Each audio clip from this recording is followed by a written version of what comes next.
गर्मियों की चल रही थी छुट्टी और सुशीला निवास में आई हुई थी सुशीला की बेटी और नाती नातिन। बड़े देर कर दी बुआ जी इस बार आने में आपने। अब तो गर्मी की छुट्टियां लगभग खत्म होने को आ गई है। अरे नहीं निया, मैंने वेदर रिपोर्ट देख लिया था। अभी पूरा जून महीना समझ लो गर्मी ही पड़ने वाली है। जितने दिन गर्मी रहेगी उतने दिन हमारी छुट्टी एक्सटेंड होती रहेगी। तेरी छुट्टी एक्सटेंड होगी तो निया की भी तो होगी ना, जैसे तू अपनी नानी घर आई है। निया क्या अपनी गर्मी की छुट्टी में नानी घर नहीं जाएगी? बाहर चल रही थी सभी के बीच बातें और अंदर किचन में जिया सभी के लिए ठंडा ठंडा बेल का शरबत बना रही थी। अरे मामी, इन चीजों की क्या जरूरत थी? वैसे लगता है मामा आम बड़े कमजोर से ले आए। ये तो लाइट येलो कलर का आमरस हो गया। ऐसा कैसे हो सकता है? मेरा विवेक तो चीजों की खरीदारी में कतई पीछे नहीं है, नजर बड़ी पार की है उसकी। बचपन में हमारे नानी घर में आम लीची के पेड़ लगते थे, तो फल ऐसे कैसे ले आया वो? अब समझी, लगता है हम बिना बताए आगे, इसलिए भाभी ने आम रस में पानी मिला दिया ताकि किसी को कम न पड़ जाए। क्यों भाभी, यही बात है ना? हे भगवान दीदी, आपके दिमाग की तो मैं दाद देते देते थक जाऊंगी किसी दिन। ये बेल का शरबत है, आम का नहीं। गर्मी में आम भले सब खा लेते हैं, पर पेट को ठंडा तो बेल ही करती। आप सब अभी धूप से आए इसलिए मैंने बेल का शरबत बना दिया। जैसे तेरा मुंह बन गया ना शीला, वैसे मुंह मेरा भी बना रहता है। यहाँ बहू ना हमेशा ऐसी ही चीजें बनाया करती है। मेरा मन करता है मैं दम आलू खा लूं, पनीर वनीर खा लूं, पर ये बनाएगी अरबी की सब्जी, करेले की सब्जी, टिंडे तोरी की सब्जी। मेरी शिकायत करने के लिए पूरा दिन पड़ा है मम्मी जी आपके पास। जल्दी से शरबत खत्म कीजिए, उसके बाद दीदी और बच्चे जरा फ्रेश हो ले, दोपहर के खाने की तैयारी करूं मैं। दोपहर के खाने की तैयारी करने जिया किचन में जाती है और हाँ मम्मी, पनीर बटर मसाले की सब्जी, काजू वाले चावल और दम आलू के साथ फुलके बना रही हूँ। आज क्या बात हो गई मेरी बेटी, तो अपने मेनू से बिल्कुल बाहर आउट ऑफ द बॉक्स खाना बना रही है। अरे दीदी आ गई है ना मम्मी, अब पीछे से घर वो संभाल लेगी तो मैं आराम से आपके पास आ सकती हूँ। मम्मी जी अपनी बेटी के सामने बड़ी चुगली कर रही थी मेरी, इसलिए मैंने सोचा तुम्हारे पास आते आते इन सबको इनका मन का खाना खिला दूं। आज खाने में दम आलू, फुलके, चावल और पनीर की सब्जी खाकर सभी जिया के हाथों के स्वाद के कायल हो जाते हैं। लगता है सुबह के बाद को तूने दिल से लगा लिया बहू, जो आज दम आलू बना दिया। हाँ, मैंने सोचा जो खाना आपको पसंद है वही बना देती हूँ, क्योंकि फिर 15 दिनों के लिए मैं भी तो मम्मी के घर चली जाऊंगी छुट्टियां एंजॉय करने। मुझे नानी के घर नहीं जाना मम्मी, बुआ जी आई हुई है। महर और मैं प्रेम से बस इसी वक्त मिल पाती हूँ। अभी हम नानी के घर चले गए तो फिर अपने कजिन्स के साथ मैं वक्त नहीं बिता पाऊंगी। और अभी जाने के बाद बुआ जी सीधा राखी पर आती है, वो भी एक दिन के लिए। तुम चले जाओ मम्मी, मैं यहीं रुकूंगी बुआ के पास। और अगली सुबह विवेक 2 ट्रॉली लेकर दरवाजे पर निकलने के लिए तैयार था। जल्दी करो जिया, ट्रेन छुड़वा कर मानोगी क्या? जिया फटाफट आरती की थाली लेकर आती है और घर के सभी लोगों को टीका लगाती है, बड़ों का आशीर्वाद लेती है और घर पर सभी बच्चों के हाथों में पैसे रखती है। अब बड़ी अच्छी हो मम्मी, अब चली जाओगी तो मेरा यहाँ मन नहीं लगेगा। अरे पागल, जिस तरह तेरी मम्मी अपनी मम्मी से मिलने आई है, वैसे मुझे भी तो अपनी मम्मी से मिलने का मन करता है ना। और वैसे तुम बच्चों के लिए एक सरप्राइज किचन में छोड़कर जा रही हूँ मैं। चलो बाय।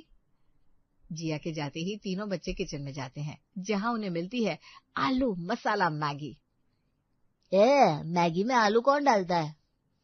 खाने से घिन नहीं करते प्रेम, तुम्हें नहीं खाना तो मैं खा लूंगी। मैंने देखा था मम्मी ने बड़ी मेहनत की थी। पहले मैगी को नूडल्स की तरह उबाला, उसके बाद आलू को फ्राई किया, फिर जाकर कुछ कुछ किया और ऐसे बनाया आलू मसाला मैगी। मुझे तो लगता है इसमें आलू मामी ने जरूर नानी की पसंद को ध्यान में रखकर डाला होगा। हमें ये मैगी उन्हें खिलानी चाहिए। आलू मसाला मैगी लेकर तीनों बच्चे सुशीला के कमरे में जाते हैं। अरे वाह, आज बच्चों ने मैगी बनाई है, ला ला भाई। बहू क्या गई, खाने में तो अलग अलग डिशेस मिलने लग गए मुझे। ये आलू वाली मसाला मैगी खाकर सुशीला को तो मजा ही आ जाता है। आलू जो मुझे इतने पसंद है, इस बात का बच्चा तुमने बिल्कुल ध्यान रखा है। बस एक चीज की कमी है, ऊपर से अगर जल जीरा पाउडर भी कोई छिड़क देता ना, तो फिर जो चटकारा आता, वाह भाई वाह। और उससे क्या आता ना, पेट साफ होने में दिक्कत नहीं होती। क्या मम्मी, तुम भी ना, लगता है भाभी ने तुम्हें नेनुआ तोरी इतने खिला दिए हैं कि तुम्हें आलू वाली मैगी भी अच्छी लग रही है। और ना बताओ मैगी में कौन आलू डालता है, और भी तरीके हैं मैगी बनाने के। तुम बच्चों को मैगी खानी है ना तो मुझे बोलो, मैं बनाती हूँ। मैगी टेस्टी होनी चाहिए बुआ, इतनी टेस्टी कि मैंने जो नानी घर न जाने का डिसीजन लिया है ना मुझे उस पर खुशी हो। बस फिर क्या था, निया और बाकी बच्चों के लिए किचन में शीला मैगी बनाने के लिए जाती है। आजकल के बच्चे हैं, उनके लिए अलग तरह से मैगी बनानी होगी। शीला फ्रिज खोलती है और निकालती है विनेगर, सोया सॉस और शेजवान सॉस और 2 बड़े बड़े प्याज। प्याज को भूनकर सुनहरा कर लेती हूँ, उसके बाद सारे सॉस डाल दूंगी, केचप भी डाल दूंगी और फिर डालूंगी मैगी, फिर ऐड करूंगी पानी, फिर ऊपर से जाएगा मैगी मसाला, थोड़ा सा मैजिक मसाला भी डाल दूंगी। ये सही है। ला ला ला ला ला ला। भाभी ने तो इन सबको सादा खाना खिला खिला कर बीमार कर दिया है। मैगी भी सिंपल ही बनाती होगी, पर अब नहीं, ऐसी चटपटी स्पाइसी मैगी बनाऊंगी कि मम्मी से लेकर विवेक तक सभी का मुंह इन 15 दिनों में चटपटा हो जाएगा। शीला सभी बच्चों के लिए मसालेदार शेजवान स्टाइल मैगी बनाकर लेकर आती है, जिसे सभी बच्चे चाट चाट कर खाते हैं। आज तो मानना पड़ेगा तुम्हारे मूड को मम्मी, वहाँ पापा बेचारे खाना खाना करते रह जाते थे, पर तुम किचन में जाती ही नहीं थी। वहाँ खाना तो पापा ही बनाते हैं। वैसे इस बाउल में और क्या सरप्राइज रखा है मम्मा तुमने? ज्यादा ना अपनी नथुने मत फुला, इसमें मामा जी और नाना जी के लिए मैगी है। अब रात में वो लोग आएंगे तो फिर से मैगी थोड़ी ना बनाऊंगी। तभी निया पीछे से आती है, उस बॉल को उठाती है और भाग खड़ी होती है। फिर से बना लेना मम्मी। अपनी माँ के जाने पर निया की तो बल्ले बल्ले हो रखी थी। मैगी, चिप्स, वेफर सब कुछ उसके लिए अवेलेबल था। रात को विवेक और सुभाष दुकान से वापस लौटते हैं। भाभी तो वैसे भी आप लोगों को तोरी और टिंडे ही खिलाती है, न बाहर खाने देती है, न बाहर से कुछ आने देती है। तो मैं क्या कह रही थी, मतलब मैंने फाइनल कर लिया है कि आज हम सब बाहर खाना खाने जाएंगे। चलो फिर हम भी कपड़े बदल लेते हैं। पूरा परिवार एक साथ रेस्टोरेंट पहुंच जाता है। देखो भैया, चाइनीज जो भी आइटम हो, चाउमीन, पास्ता, मंचूरियन सब ले आओ, और सिजलर हो तो वो भी ले आओ।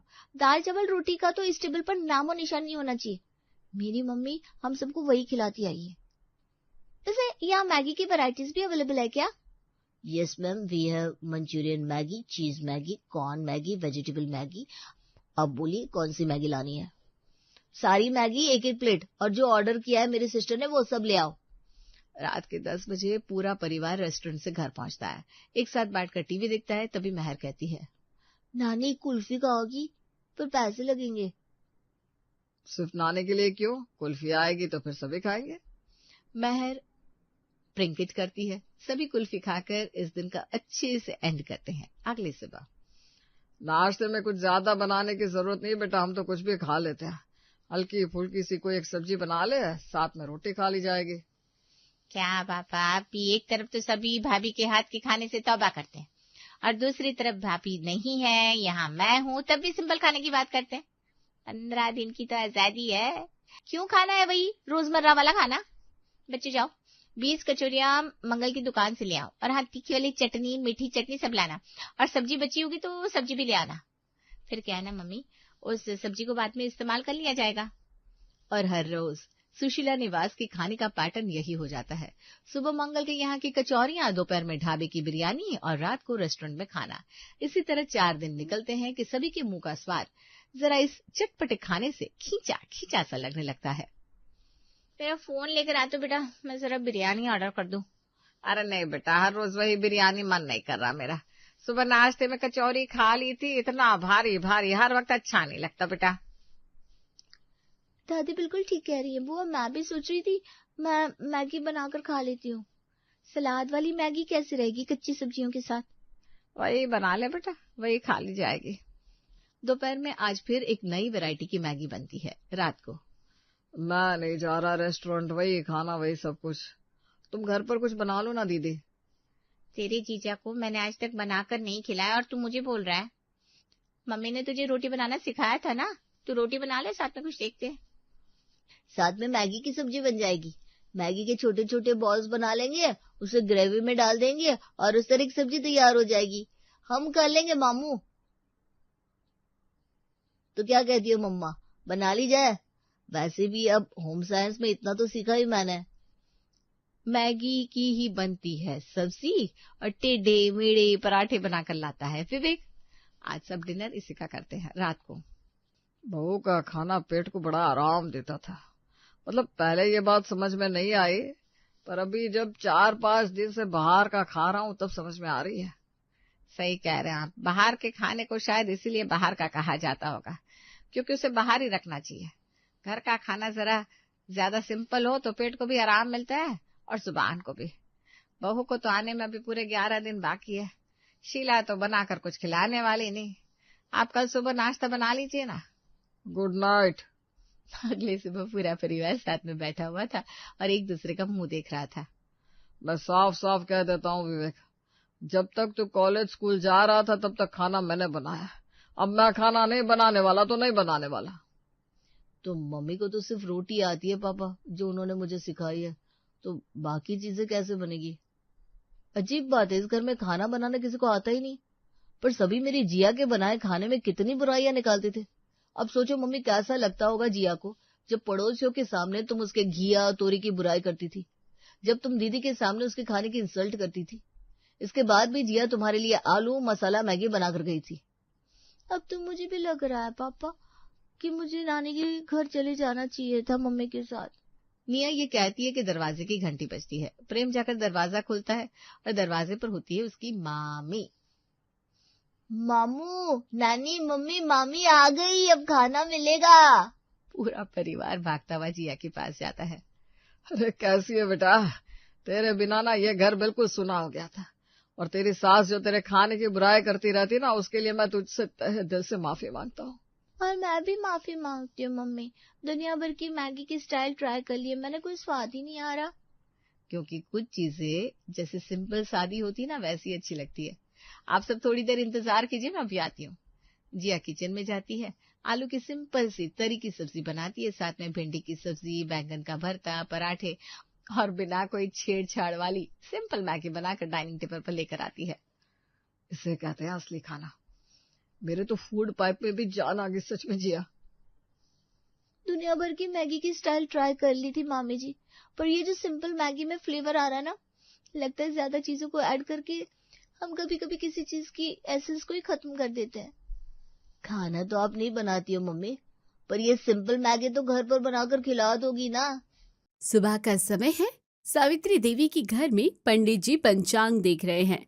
सावित्री जी, आपकी बेटी पायल के लिए एक बहुत अच्छा और संपन्न रिश्ता आया है। लड़का बहुत ही काबिल है और खानदान की तो शहर में बड़ी ही साख है।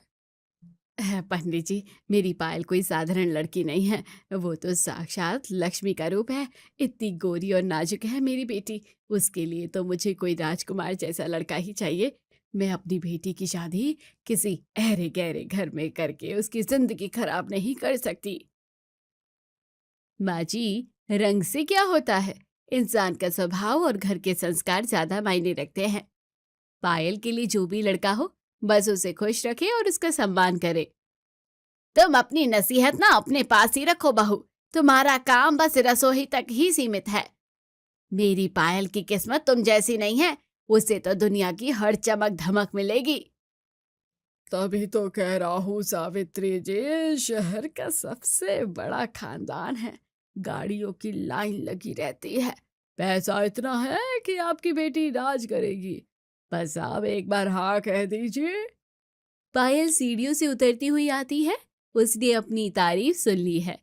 मम्मी, अगर लड़का अमीर है और खानदान बड़ा है तो मुझे कोई ऐतराज नहीं है। वैसे भी मुझे छोटे घर और छोटी सोच वाले लोगों के बीच रहने की आदत नहीं है। सुना पंडित जी, मेरी बेटी भी तैयार है, बस अब आप बात आगे बढ़ाइए। मुझे बस अपनी बेटी के चेहरे जैसी ही खूबसूरत जिंदगी चाहिए उसके लिए। पायल की शादी की बात आगे बढ़ती है और कुछ ही दिनों में शादी धूमधाम से हो चुकी है। पायल दुल्हन के जोड़े में सजी हुई घर की दहलीज पर खड़ी है। पायल जैसे ही कलश गिराकर अंदर कदम रखती है, उसकी नजर सामने खड़े परिवार पर पड़ती है। ये सब क्या है? ये लोग इतने सांवले और काले क्यों हैं? क्या मैं सही घर में आई हूँ या रास्ता भटक गई हूँ? आओ बहू, तुम्हारे आने से हमारे घर में रौनक आ गई है। तुम तो बिल्कुल चांद का टुकड़ा हो, नजर ना लगे मेरी प्यारी बहू को। पायल तुम थक गई होगी, चलो अंदर बैठते हैं। यह सब तुम्हारा बहुत बेसब्री से इंतजार कर रहे थे। जी ठीक है, मैं खुद चली जाऊंगी। आप बस मुझे मेरा कमरा दिखा दीजिए। मुझे थोड़ा सिर दर्द हो रहा है, शायद सफर की थकान की वजह से है। भाभी, आप कितनी सुंदर है। आपकी स्किन तो बिल्कुल मखमली है। मुझे तो यकीन ही नहीं हो रहा कि आप अब हमेशा हमारे साथ रहेंगी।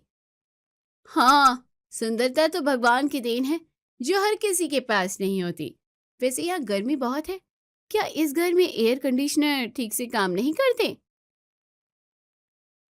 मशीनें तो सब ठीक है छोटी बहू, बस दिल का तापमान थोड़ा संभालना पड़ता है। माँ, बहू को आराम करने दीजिए। रात का समय है। पायल आईने के सामने खड़ी अपना गहना उतार रही है। आदित्य कमरे में आता है। पायल, मुझे पता है कि नए घर में तालमेल बिठाना थोड़ा मुश्किल होता है, पर यकीन मानो यहाँ सब तुम्हें बहुत प्यार करेंगे और कभी कोई कमी नहीं होने देंगे। मम्मी ने मुझे बड़े बड़े सपने दिखाए थे, पर ये नहीं बताया कि हकीकत क्या होगी। मैंने सोचा था मेरा पति किसी हीरो जैसा होगा, पर यहाँ तो सब कुछ बिल्कुल उल्टा है। उल्टा मतलब? क्या तुम्हें घर पसंद नहीं आया या मुझसे कोई शिकायत है? अगर तुम्हें कुछ बुरा लगा हो तो तुम बेझिझक मुझसे कह सकती हो। दिखता नहीं आपको? मेरा रंग देखिए और अपना रंग देखिए। क्या हम साथ में अच्छे लगते हैं? लोग जब हमें साथ देखेंगे तो क्या कहेंगे? क्या यही मेरा नसीब था? पायल, रंग तो कुदरत की देन है, इसमें मेरा या तुम्हारा क्या बस है? क्या तुम्हें वाकई लगता है कि इंसान की कीमत उसके चमड़ी के रंग से होती है? बहस मत कीजिए, मैं बहुत थकी हुई हूँ और मुझे अकेला रहना है। आज के बाद कृपया मेरे ज्यादा करीब आने की कोशिश मत कीजिएगा। अगले दिन सुबह पायल तैयार होकर अपनी सास के पास आती है तो सुमित्रा देवी पायल से कहती है बहू, आज तुम्हारी पहली रसोई है, कुछ मीठा बनाकर सबका मुंह मीठा कराओ। ये लो शगुन के पैसे। हमारे घर की रीत है कि लक्ष्मी के हाथ का पहला खाना कीमती होता है। ठीक है माँ जी, मैं कुछ बना देती हूँ, पर मुझे रसोई में ज्यादा देर रहना पसंद नहीं। मेरी त्वचा धुएं और गर्मी से खराब हो जाती है, मुझे इसका बहुत ध्यान रखना पड़ता है। पायल रसोई में जाकर खाना बनाती है। तभी माया रसोई में गाते हुए आती है और पायल के पास जाकर उसे छूने की कोशिश करती है। भाभी, चलिए मैं आपकी मदद कर देती हूँ, हम दोनों मिलकर हलवा बनाएंगे। आप बस बताइए क्या करना है, मैं सब कुछ फटाफट कर दूंगी। थोड़ा दूर रहो माया, मेरा मेकअप और कपड़े खराब हो जाएंगे, और वैसे भी मुझे अपना काम अकेले करना ही पसंद है। आप जाकर बाहर बैठिए। सुमित्रा वहां आकर, पायल, माया तो बस तुम्हारी मदद करना चाहती थी, वो तो तुमसे बहुत प्यार करती है। इतनी छोटी सी बात पर इतना गुस्सा करना ठीक नहीं है, वो तुम्हारी ननद है। प्यार अपनी जगह है और सफाई अपनी जगह। मुझे अनहाइजीनिक चीजें पसंद नहीं। आप लोग जाइए यहाँ से, मैं जैसे तैसे ये रस्म पूरी कर लूंगी। सुमित्रा देवी चुपचाप माया का हाथ पकड़कर बाहर ले जाती है। पूरा परिवार तैयार होकर खड़ा है। सुमित्रा देवी ने सुंदर साड़ी पहनी है। बहू, तुम अभी तक तैयार नहीं हुई हो? हमें कुल देवी के मंदिर जाना है, पूरे खानदान को अपनी नई बहू दिखानी है। चलो जल्दी से तैयार हो जाओ। मैं आप लोगों के साथ कहीं बाहर नहीं जाऊंगी, मुझे घर पर ही रहना है। मंदिर में बहुत भीड़ होगी और मुझे भीड़ भाड़ वाली जगहों से सख्त नफरत है। पायल, ये सिर्फ मंदिर जाने की बात नहीं है, ये हमारे परिवार की परंपरा है। सब लोग वहां तुम्हारा इंतजार कर रहे होंगे, प्लीज जिद मत करो और चलो। लोग मुझे क्या कहेंगे? क्या आपने कभी सोचा है कि हम साथ में कैसे लगेंगे? सब मुझे देखकर हंसेंगे कि इतनी सुंदर लड़की और इसके साथ ही ये लोग। पायल, अपनी जुबान को लगाम दो, तुम मेरे परिवार का अपमान कर रही हो। सिर्फ गोरा होना नहीं काफी होता, इंसान का दिल भी साफ होना चाहिए। सच्चाई कड़वी लगती है ना, पर सच तो यही है कि मुझे आप सबके साथ चलने में शर्म आती है। मैं अपनी इमेज खराब नहीं कर सकती। आप लोग जाइए, मुझे अकेला छोड़ दीजिए। पायल अंदर चली जाती है और सुमित्रा देवी अपना सिर पकड़कर बैठ जाती है। विशाल और माया एक दूसरे का मुंह देखते रह जाते हैं। ऐसे ही कुछ दिन बीत जाते हैं। एक दिन दोपहर में घर पर कुछ मेहमान आए हैं। सुमित्रा अपनी बहू के कमरे में आकर, बहू, जरा सबके लिए चाय और नाश्ता ले आओ, बाहर मेहमान आए हुए हैं। सब लोग तुमसे मिलने के लिए बहुत दूर से आए हैं, थोड़ा मुस्कुरा कर मिलना। थोड़ी देर बाद पायल ट्रे लेकर आती है और बिना किसी की तरफ देखे मेज पर रख देती है। अरे वाह बहू तो वाकई बहुत सुंदर है, बिल्कुल परी जैसी लग रही है बेटा। यहाँ आओ बेटा, हमारे पास बैठो, हमें अपने बारे में कुछ बताओ। नहीं, मुझे अभी पार्लर जाना है और बहुत सारे काम हैं। नमस्ते, उम्मीद है आप लोगों को चाय पसंद आएगी। अरे इतनी भी क्या जल्दी है, अभी तो तुम आई हो, थोड़ी बातें तो करो। सुमित्रा, तुम्हारी बहू तो बहुत ही ज्यादा मॉडर्न और नखरे वाली लगती है। मम्मी ने कहा था बहुत अमीर घर है, पर ये नहीं बताया था कि यहाँ हर वक्त ऐसे ही लोग भरे रहेंगे। इस काले सांवले परिवार के साथ एक पल काटना भी सजा जैसा लग रहा है। पायल चली जाती है। सुमित्रा देवी चाय का घूंट भरती है और उनके गले से नीचे कुछ उतर नहीं रहा। उनकी आंखें डबडबाती हैं। ऐसे ही कुछ दिन बीत जाते हैं। एक दिन पायल आदित्य के साथ शॉपिंग करने के लिए मॉल जाती है। पायल ढेर सारी शॉपिंग कर रही है और आदित्य थैले उठा रहा है। तभी सामने से पायल की 3 पुरानी सहेलियां आती दिखाई देती है। अरे पायल, तो यहाँ शादी के बाद तो बिल्कुल गायब हो गई है। सुना है बहुत बड़े घर में शादी हुई है। तेरा पति कहाँ है? ओह हाय, हाँ बस थोड़ा बिजी थी, शॉपिंग करने आई थी। घर तो बहुत बड़ा है, तुम लोग कभी आओ तो दिखाऊंगी। अरे ये कौन है? ये तेरे साथ सामान लेकर जो खड़े हैं, इन्होंने तो बहुत सारे बैग्स पकड़े हैं। क्या ये तेरा पति है? नहीं नहीं, क्या बोल रही हो तुम? ये तो हमारे नए ड्राइवर हैं। मेरे पति तो ऑफिस की मीटिंग में बिजी हैं, उन्होंने गाड़ी और ड्राइवर भेज दिया था। आदित्य के हाथ से एक बैग गिर जाता है और वो जम सा जाता है। अच्छा, हमें लगा शायद यही है। चलो ठीक है, फिर मिलते हैं। अपना ख्याल रखना और हमें अपनी शादी की फोटोज जरूर भेजना। सहेलियां चली जाती हैं। आदित्य झुककर बैग उठाता है। उसकी आंखों में अपमान की आग और दुख है। ड्राइवर, क्या मैं तुम्हें इतना बुरा दिखता हूँ कि तुमने मुझे अपना पति मानने से इनकार कर दिया? इतना गिर जाओगी तुम अपनी खूबसूरती के घमंड में, मैंने कभी नहीं सोचा था। तो क्या करती मैं? उन्हें बताती कि ये मेरे पति हैं, वो मेरा मजाक उड़ाती। मेरी सहेलियां बहुत हाई फाई हैं, वो इस रंग रूप को स्वीकार नहीं कर पाती। तुम्हारी खूबसूरती ने तुम्हारा दिल पत्थर का बना दिया है पायल। आज तुमने सिर्फ मेरा नहीं बल्कि उस प्यार का भी अपमान किया है जो मैंने खुद तुम्हें देना चाहा। आदित्य मॉल से बाहर निकल जाता है। पायल वहीं खड़ी रह जाती है। इधर राधा फोन पर बात करती है। फोन रखने के बाद सावित्री राधा से, बहू पायल का फोन आया था क्या? क्या कह रही थी कि वो बहुत खुश है, उसका ससुराल कितना शानदार है, मेरी बेटी वाकई राज कर रही है। माँ जी, पायल खुश नहीं है और शायद वो वहाँ किसी को खुश रहने भी नहीं दे रही है। मुझे सुमित्रा जी का फोन आया था, वो बहुत रो रही थी। पायल का व्यवहार बहुत खराब है। जरूर उन लोगों ने ही कुछ किया होगा, मेरी बेटी तो भोली है, रंग दबा हुआ है उन लोगों का, तो शायद हीन भावना में आकर उसे परेशान कर रहे होंगे। नहीं माँ जी, परेशानी रंग में नहीं, पायल की सोच में है। अगर हमने उसे वक्त रहते नहीं समझाया तो उसका घर उजड़ सकता है। तुम बस जलती रहो उससे, क्योंकि तुम्हें इतना अच्छा घर नहीं मिला। मेरी बेटी को किसी की सीख की जरूरत नहीं है, वो सब संभाल लेगी। मुझे कुछ करना होगा, वरना पायल की खूबसूरती ही उसकी बर्बादी का कारण बनेगी। मुझे उसे आईना दिखाना ही होगा ताकि वो इंसानों की कद्र करना सीखे। कुछ दिनों के बाद घर में उत्सव का माहौल है, लेकिन पायल के चेहरे पर 12 बजे हुए हैं। आदित्य पायल से, पायल आज घर में इतना बड़ा फंक्शन है, कम से कम आज तो खुश हो जाओ।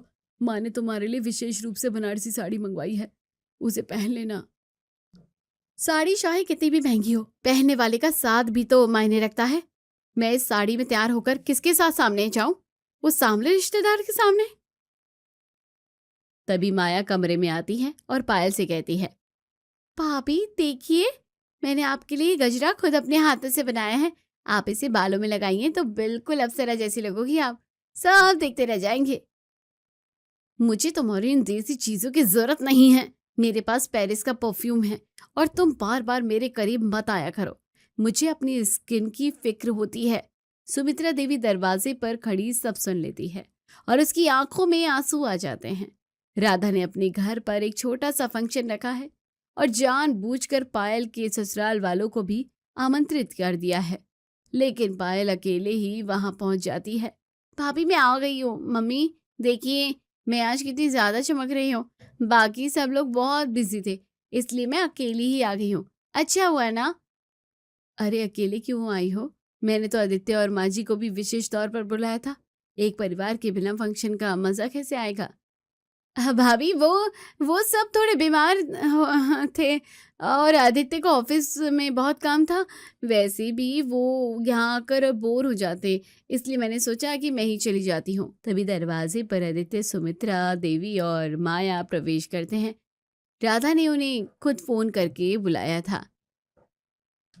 आइए माँ जी, मुझे नहीं पता था कि आप लोग मेरा मान रखने जरूर आएंगे। पायल तो कह रही थी कि आप सबकी तबीयत ठीक नहीं है, पर आप तो भले चंगे दिख रहे हैं। पायल का चेहरा सफेद पड़ जाता है। पायल अपनी माँ सावित्री देवी को एक तरफ ले जाकर फुसफुसाती है, मम्मी आपने इन्हें यहाँ क्यों बुलाया है? मेरी सारी सहेलियां और रिश्तेदार यहाँ आए हैं।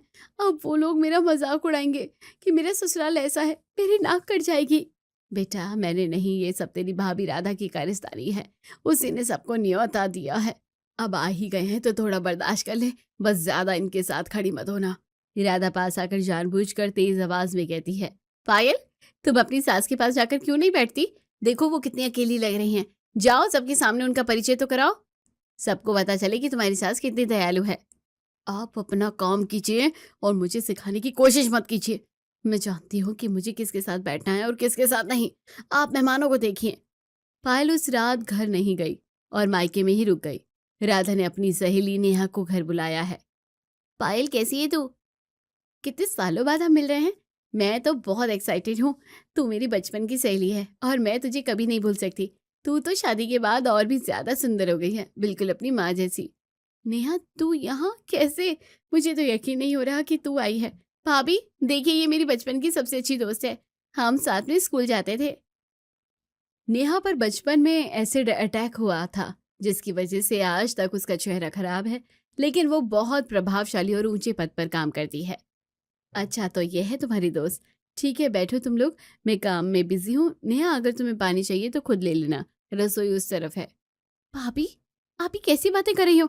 नेहा मेहमान है, आप उसे पानी के लिए ऐसे कैसे बोल सकती हैं? जाइए उसके लिए कुछ अच्छा सा नाश्ता और ठंडी कोल्ड ड्रिंक लेकर आइए।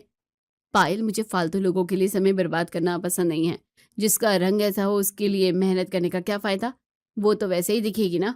पायल गुस्से में राधा के कमरे में घुसती है। राधा शांत होकर किताब पढ़ रही है। भाभी आपकी हिम्मत कैसे हुई नेहा के साथ ऐसा बर्ताव करने की? वो मेरी सबसे अच्छी दोस्त है और आप उसके रंग का मजाक उड़ा रही हैं। क्यों पायल, तुम्हें बुरा लगा? पर नेहा का रंग तो सांवला है ना। तुमने तो हमेशा यही कहा है कि सांवले लोग अच्छे नहीं होते और उनके साथ रहना शर्म की बात है। वो मेरी दोस्त है, मैं उसे बचपन से जानती हूँ। वो दिल की बहुत नेक है, रंग से क्या लेना देना। उसने हमेशा मेरे साथ दिया है, वो बहुत बुद्धिमान है। यही तो मैं तुम्हें समझाना चाहती थी पायल। तुम नेहा को बचपन से जानती हो, इसलिए उसका दिल रख रही हो, लेकिन तुमने अपने ससुराल वालों को कभी जानने की कोशिश की ही नहीं है, बस उनका चेहरा देखा। भाभी मेरा वो मतलब नहीं था, मैं डरती थी कि लोग क्या कहेंगे। मुझे लगा था कि खूबसूरती ही सबसे बड़ी जीत होती है। पर आप यहाँ क्या कहना चाहती हैं? पायल रंग तो ढल जाता है, पर जो लोग तुम्हारे बुरे वक्त में खड़े होते हैं वही असली धन है। तुम्हारे ससुराल वाले तुम्हें पलकों पर बिठाते हैं, पर तुमने उन्हें सिर्फ उनके रंग से तोला। पायल को अपनी गलती का एहसास होता है और वो वापस अपने ससुराल लौट आती है। वो देखती है कि आदित्य अपना बैग पैक कर रहा है। आदित्य ये सब क्या है? आप कहीं बाहर जा रहे हैं क्या? मैंने कुछ गलत कह दिया तो मुझे माफ कर दीजिए, पर प्लीज ऐसे बैग मत पैक करिए। पायल मैंने फैसला किया है कि तुम्हें इस ड्राइवर के साथ रहने की जरूरत नहीं है। तुम आजाद हो अपनी उस खूबसूरत दुनिया में वापस जाने के लिए जहाँ सिर्फ गोरे लोग रहते हैं। आदित्य प्लीज ऐसा मत कहिए, मुझसे बहुत बड़ी भूल हो गई है। मैंने बाहरी चमक धमक के चक्कर में उस हीरे को नहीं देखा जो मेरे सामने खड़ा था। पायल तुमने मेरा दिल तोड़ा, पर उससे ज्यादा तुमने मेरी माँ का दिल दुखाया। उन्होंने तुम्हें अपनी बेटी माना था, पर तुमने उन्हें सिर्फ एक सांवली औरत समझा। मैं जानती हूँ मैं माफी के लायक नहीं हूँ, पर मैं खुद को बदलना चाहती हूँ। मुझे एक मौका दीजिए, मैं साबित करूंगी कि अब मेरे लिए रंग नहीं आपका प्यार मायने रखता है। बाहर हॉल में आकर पायल सुमित्रा देवी के पैरों में गिर जाती है। माँ मुझे माफ कर दीजिए, मैं घमंड के अंधेरे में इतनी अंधी हो गई थी कि रिश्तों की रोशनी नहीं देख पाई। मैंने आप सबका बहुत अपमान किया है, मैं सजा के लायक हूँ, पर मुझे घर से मत निकालिए। पगली बहू। माँ कभी अपने बच्चों से नाराज होती है, बस उन्हें सही रास्ते पर ले जाना चाहती है। हमें तुम्हारे गोरे रंग से नहीं, तुम्हारी खुशी से मतलब था, और आज तुम वाकई ही बहुत सुंदर लग रही हो। भाभी, तो अब क्या है? भाभी, तो अब क्या मैं आपका मेकअप खराब कर सकती हूँ, या अभी भी मुझे आपसे 2 गज की दूरी बनाकर रखनी पड़ेगी? नहीं माया, अब से हम साथ में शॉपिंग जाएंगे और साथ में मंदिर भी। अब मुझे किसी के कुछ भी कहने से फर्क नहीं पड़ता, क्योंकि मेरे पास दुनिया का सबसे प्यारा परिवार है। कुछ महीने बाद घर में खुशी का माहौल है। राधा और सावित्री देवी वहां आई हुई हैं। बहू, तूने तो मेरी बेटी को बिल्कुल बदल दिया। मुझे तो डर था कि इसका घर ना टूट जाए। आज ये कितनी खुश है, और सच कहूं तो इसके चेहरे पर अब असली नूर दिख रहा है। माँ जी, असली खूबसूरती चेहरे के क्रीम पाउडर से नहीं, बल्कि मन की सादगी से होती है। पायल ने आज अपनी आत्मा को सुंदर बना लिया है, और यही एक सफल परिवार की नींव है। आदित्य पायल के पास आता है और उनके कान में कुछ कहता है। पायल खिलखिलाकर हंस पड़ती है। अब मुझे कोई गोरी ननद कहे या काले ससुराल की बहू, मुझे फर्क नहीं पड़ता। इंसान की पहचान उसके रंग से नहीं, उसके दिल और व्यवहार से होती है, और मैंने अपना दिल पा लिया है। सारा परिवार एक साथ मिलकर हंसता है। कैमरा पीछे हटता है और घर की नेम प्लेट सुख शांति निवास पर फोकस करता है।